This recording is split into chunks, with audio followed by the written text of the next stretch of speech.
Hello guys, welcome back to my YouTube channel. आज हम पढ़ रहे हैं आपका BSc nursing first year students का एक सब्जेक्ट है बायोकेमिस्ट्री के बारे में। इसमें हम शुरू कर रहे हैं चैप्टर फर्स्ट से। चैप्टर फर्स्ट के अंदर हम स्टार्टिंग से पढ़ते हैं, हिस्ट्री के बारे में पढ़ते हैं। सबसे पहले देखिए, जो बायोकेमिस्ट्री है उसके बारे में, मतलब जो डिस्कवरी या बायोकेमिस्ट्री की शुरुआत आप कह लीजिए कब हुई, जब आपके फर्स्ट एंजाइम की डिस्कवरी हुई। ठीक है, तो बायोकेमिस्ट्री की शुरुआत कब हुई? जब एक फर्स्ट एंजाइम आपका खोजा गया जिसका नाम रखा गया था डायस्टेज। ठीक है, जिसको आज के टाइम में हम अमाइलेज बोलते हैं, जो कार्बोहाइड्रेट के डाइजेशन में हेल्प करता आपकी। ठीक है, तो ये एंजाइम था आपका सबसे फर्स्ट जो डिस्कवर हुआ था 1833 के अंदर। जैसे ही इस एंजाइम की आपकी डिस्कवरी हुई, उसके बाद बायोकेमिस्ट्री है वो हमारे एज अ सब्जेक्ट थोड़ा देखने को मिला लोगों को, मतलब इसके बारे में पढ़ने की थोड़ी इच्छा हुई। ठीक है, उसके बाद हालांकि बायोकेमिस्ट्री जो वर्ड है वो पहली बार 1882 में यूज़ किया गया। ठीक है, 1833 में पहले एंजाइम की खोज हो चुकी थी, जिसकी स्टडी हम बायोकेमिस्ट्री के अंदर पढ़ते हैं आज के टाइम में। लेकिन फिर भी इतना टाइम लगा, 1882 में किसी ने पहली बार बायोकेमिस्ट्री शब्द का यूज़ किया। लेकिन फिर भी फॉर्मली इसको एक्सेप्ट किया गया बायोकेमिस्ट्री को 1903 के अंदर। ठीक है, तब से लेके 1903 के बाद बायोकेमिस्ट्री ने बहुत ज़्यादा एडवांसमेंट की, स्पेशली मिड 20th सेंचुरी के। ठीक है, 20वीं शताब्दी के बीच में क्या हुआ, बायोकेमिस्ट्री ने बहुत ज़्यादा एडवांस, वो कह लीजिए आप, टेक्निक्स की खोज की। ठीक है, with the development of new technique, जैसे आपकी ये टेक्निक्स हैं क्रोमेटोग्राफी, ठीक है, X rays, spectroscopy, radio isotopic labelling, electron microscopy, molecular dynamic simulations, ये ऐसी कुछ टेक्निक इन्होंने बनाई। जैसे ही बायोकेमिस्ट्री को एक्सेप्ट किया गया फॉर्मली, तो उसके बाद क्या हुआ, लोगों ने अलग अलग तरह की जो ये टेक्निक्स हैं इनकी डेवलपमेंट शुरू कर दी। ठीक है, इनकी हेल्प से हम आज के टाइम में क्या नहीं देख सकते हैं, बहुत ज़्यादा मतलब हम स्टडी कर सकते हैं। जैसे इलेक्ट्रॉन माइक्रोस्कोप ही आप देख लीजिए, इलेक्ट्रॉन माइक्रोस्कोप के नीचे आप किसी भी तरीके की स्लाइड रख के कुछ भी चीज़ को आप अच्छे से देख सकते हैं, इवन वायरस को आप इसके नीचे देख सकते हो। ठीक है, तो हम बॉडी के अंदर बिल्कुल झांक सकते हैं इन सारी टेक्निक्स की हेल्प से। ठीक है, ये जो टेक्निक्स हैं आपकी, इन्हीं टेक्निक ने हमें मतलब अलो किया, या फिर आप कह लीजिए डिस्कवरी की, डिटेल स्टडी करने में हमारी हेल्प की, बहुत सारे मॉलिक्यूल्स की। जैसे आपके कार्बोहाइड्रेट हो गए, प्रोटीन्स हो गए, अमीनो एसिड्स हो गए, इन मॉलिक्यूल्स की हमारी जो डिस्कवरी है या डिटेल स्टडी है वो हमें करने को मिली। किसकी हेल्प से? ये जो टेक्निक्स हमारी डेवलप हुई इनकी हेल्प से। हमने ढंग से पढ़ा कि मॉलिक्यूल्स कितनी तरह के हैं, कितने पार्ट हैं, किस किस चीज़ से वो बने हुए हैं।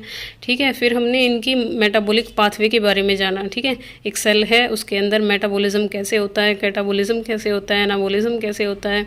ठीक है, ग्लाइकोलिसिस कैसे होता है। ग्लाइकोलिसिस आपको पता है क्या है, ग्लूकोज का ब्रेकडाउन है। ठीक है, क्रेब साइकिल के बारे में, क्रेब नाम के साइंटिस्ट ने दी थी ये साइकिल, जिसके अंदर सिट्रिक एसिड का रोल रहता है आपका। ठीक है, तो इन टेक्निक्स की हेल्प से हमने मॉलिक्यूल्स को थोड़ा और डिटेल में पढ़ा, उनकी डिस्कवरी की, और हमारी सेल के अंदर होने वाली हर एक्टिविटी को, ठीक है, सेल कैसे खाना खा रही है, सेल कैसे सर्वाइव कर रही है, सेल कैसे ट्रांसपोर्ट कर रही है, कैसे चीज़ों को अंदर ले रही है, कैसे चीज़ों को बाहर भेज रही है, इन सारी चीज़ों की स्टडी हमने कब करी? जब हमें ये टेक्निक्स के बारे में पता चला। ठीक है, नेक्स्ट जो एक बड़ा सिग्निफिकेंट आपका इवेंट रहा बायोकेमिस्ट्री में, वो रहा आपका डिस्कवरी ऑफ जीन के ऊपर।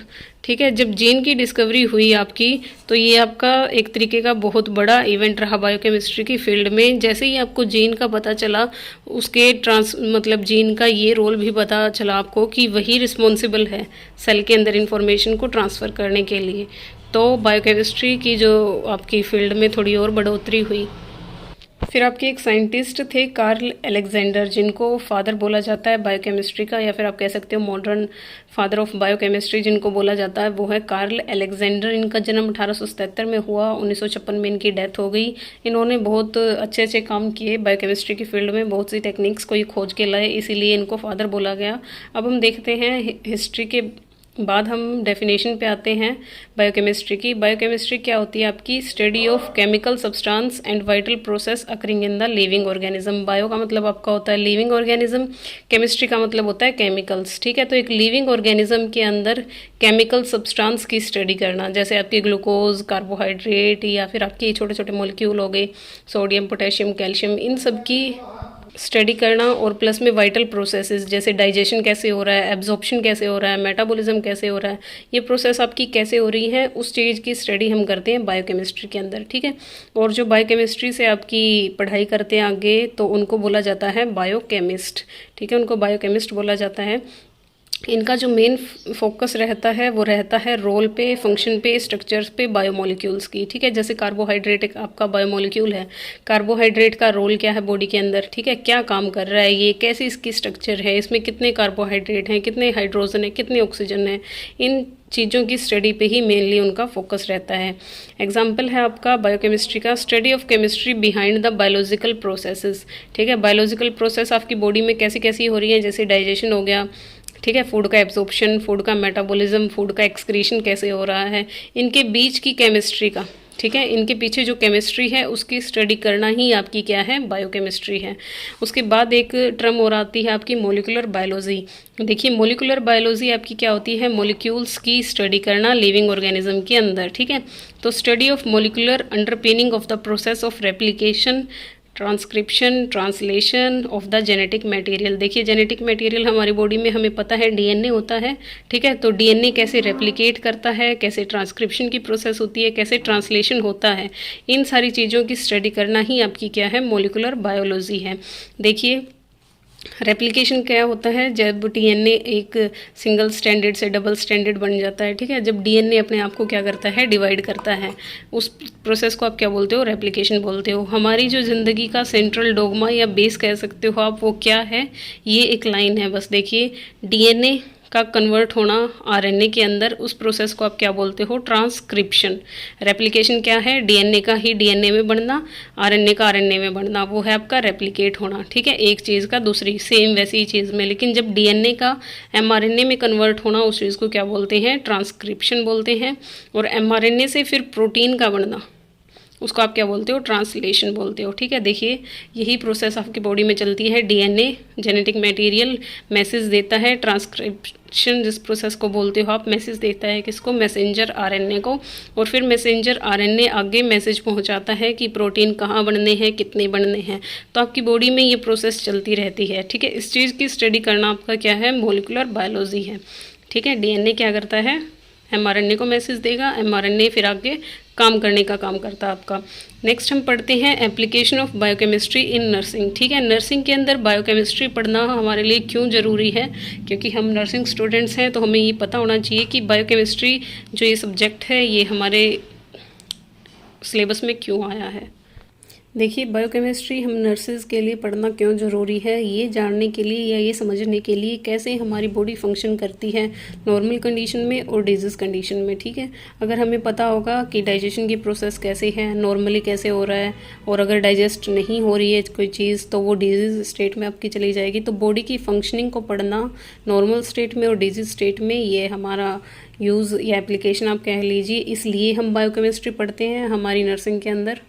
या फिर देखिए आपको एक यहाँ पे बात बताई गई है, 1988 के अंदर आपके एक साइंटिस्ट थे कोलिन पिचफोर्क, ठीक है। वो पहले इंसान थे जिन्होंने ये बताया था कि एक मर्डर का खुलासा उन्होंने किया था डीएनए एविडेंस के साथ, ठीक है। मतलब एक पेशेंट, एक कोई आदमी था जिसका मर्डर हो गया, उसकी बॉडी से उन्होंने किसी और का डीएनए क्या किया, हासिल किया, उसको एज एविडेंस यूज़ किया, और उसके बाद हमारी फोरेंसिक साइंस की ग्रोथ हुई जाके, ठीक है, कोलिन पिचफोर्क की वजह से। अब एप्लीकेशन देखिए बायोकेमिस्ट्री की नर्सिंग के अंदर क्या, एक तो हमें ये पता होना चाहिए हमारी बॉडी कैसे फंक्शन करती है, कैसे हमारी बॉडी में बायोलॉजिकल प्रोसेस हो रही हैं, डाइजेशन, एब्जॉर्प्शन, मेटाबॉलिज्म, एक्सक्रीशन कैसे हो रहा है, ठीक है।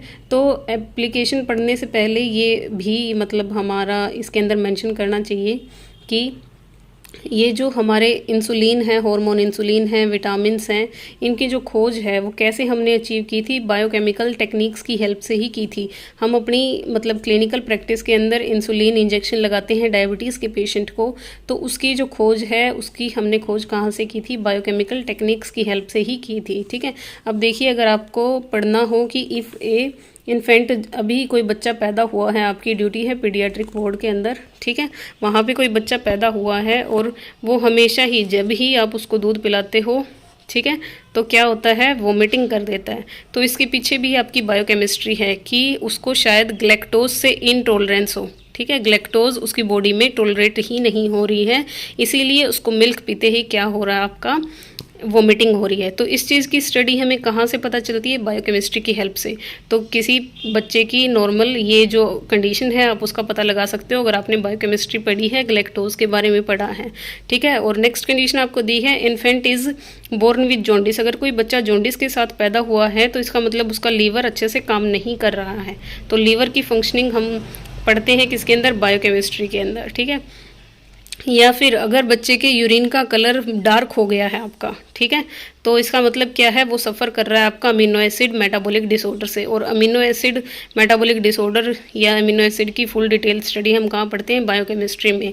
तो हमें एक डिजीज़ के बारे में या एक नॉर्मल फिजियोलॉजी के बारे में पढ़ना, ठीक है, वो हमें कौन सिखाती है, हमारी बायोकेमिस्ट्री सिखाती है, इसीलिए हम इसको नर्सिंग में पढ़ते हैं, ठीक है। इसके बाद हम देखते हैं स्कोप्स के बारे में, ठीक है, आपको मतलब किन किन एरिया में जॉब मिलेगी अगर आप बायोकेमिस्ट्री से आगे आपकी फर्दर स्टडी करते हो, या फिर आप कहाँ कहाँ इसकी स्टडी कर सकते हो।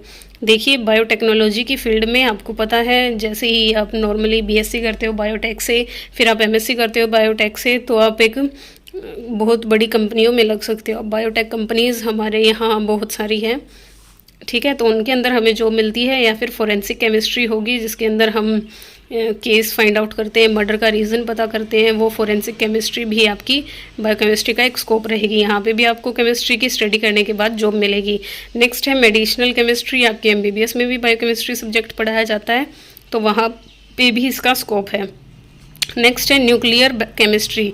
न्यूक्लियर केमिस्ट्री जहाँ पे आपके बम वगैरह बनते हैं या न्यूक्लियर एटम्स वगैरह बनते हैं, वहाँ पे भी इसकी स्कोप रहेगी। ऑयल और पेट्रोलियम, ठीक है, इनकी फॉर्मेशन या इनकी स्टडी जहाँ पे भी है वहाँ पे आपको जो मिल सकती है। पर्सनल केयर केमिस्ट्री, ठीक है, आपकी खुद की बॉडी के बारे में आपको पता हो, ठीक है, डिजीज़ कंडीशन का पता हो, वहाँ पे है ये चीज़। नेक्स्ट है क्रिस्टेलोग्राफी के अंदर आपको यहाँ पे जॉब मिल सकती है, ठीक है, क्रिस्टल्स की स्टडी करना आपकी बॉडी के अंदर जो भी हैं।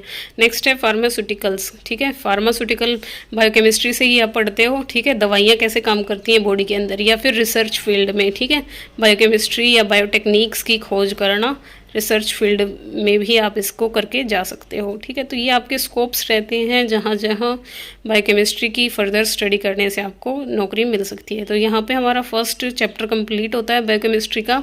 आगे हम पढ़ेंगे और मिलते हैं नेक्स्ट वीडियो के अंदर। Thank you guys.